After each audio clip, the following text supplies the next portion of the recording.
তো ভোট অন্যদিকে চলে গেলে দারুণ কিছু হয়ে যাবে। এইখানে এই বার্তাটার মধ্যে দিয়ে সারা বাংলায় একটা আলাদা রিফ্লেকশন করতে চায়। তাই আমি জিজ্ঞেস করছি, আপনারা জিজ্ঞেস করুন, এই আগুনটা জ্বালালো কে? বিজেপি আগুন জ্বালিয়েছে। দেশলাই বাক্সটা পেল কোথা থেকে? প্রশাসন যদি শক্তিশালী হতো দেশলাই বাক্স পেত। অর্থাৎ দেশলাই বাক্স যারা সাপ্লাই করবে, পরে তারা বলবে আগুন লেগে গেল, জল কোথায় পাওয়া যাবে? এটা হয় না। জল হয়তো জোগাড় করা যাবে, কিন্তু তার আগে পুড়ে যাবে মানুষ। সেটাই হয়েছে। এসএফ ক্যাম্পে দাবি করছেন আপনারা কি? মানুষ যখন আক্রান্ত হয়, যে কোনো দাবি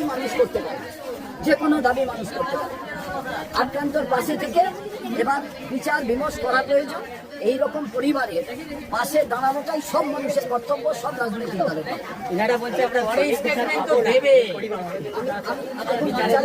বিচারের কথা আমি বলতে পারবো না। আমাদের সাংসদ, আমাদের দলের নেতারা, এই দলের কর্মীরা ওখানে আছে, তারা ওদের পাশে থাকবে এবং এলাকার মানুষ ওদের পাশে থাকবে, বুঝিয়ে দেবে যে হিন্দু মুসলমান আমরা একসঙ্গে এতদিন ছিলাম। যারা আগুন লাগাতে চেয়েছে, যারা দেশলাই বাক্স সাপ্লাই করেছে, এমনি আগুন লাগে না, একটা কাঠি দরকার হয়। ওই কাঠিটা কারা দিল, আগুনটা কারা লাগালো, আপনারা খুঁজে পেয়ে যান। মুখ্যমন্ত্রী 10 লক্ষ টাকা আর্থিক আমি কিছু বলবো না, তার কারণ সেটা ওই পরিবারের পুরো একেবারে বিষয়। আমি বলবো মুখ্যমন্ত্রী দরকার হলে ওই পরিবারের দুজনকে চাকরি দিন এবং ছেলে মেয়েদের পড়ার ব্যবস্থা করুক, যাতে একেবারে শেষ পর্যন্ত ওদের সমস্ত পড়াশোনা করে। 10 লক্ষ টাকা কদিন থাকবে? আর আমার বাড়ির লোককে মেরে দিয়ে 10 লক্ষ টাকা দিয়ে দিলে হয়ে যাবে? পুলিশ ফোন ধরেনি দীর্ঘক্ষণ।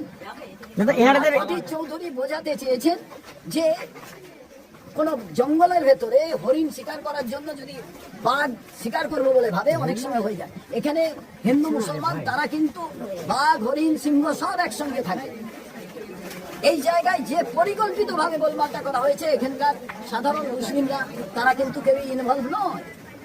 এই ইনভলভটা কিসে? ইনভলভটা দাঙ্গা লাগাবার পরিকল্পনা যারা করছেন সারা বাংলা জুড়ে, বাইনারি পলিটিক্সের জন্য, তারা এই কাজটা করেছেন। এবং সেই কাজটা আগুন যে লাগিয়েছে, আমি জিজ্ঞেস করছি দেশলাই কাঠিটা পেল কোথা থেকে? সেটা কেন প্রশাসন দেখলেন না? আপনারা আজ থেকে খালি জিজ্ঞেস করুন, আগুন তো লেগেছে, ম্যাচিস, বক্সটা কোথা থেকে এলো? আর পরিবারের একটা প্রশ্ন, যে ওরা যে কমপ্লেন করেছে সকালে 8টার সময়,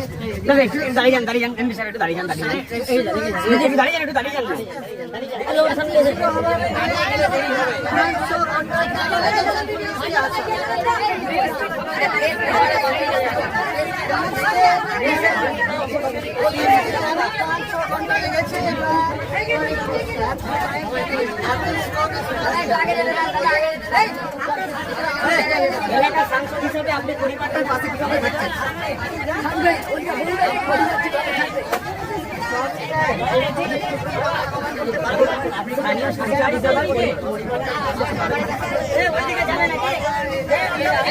এইখানে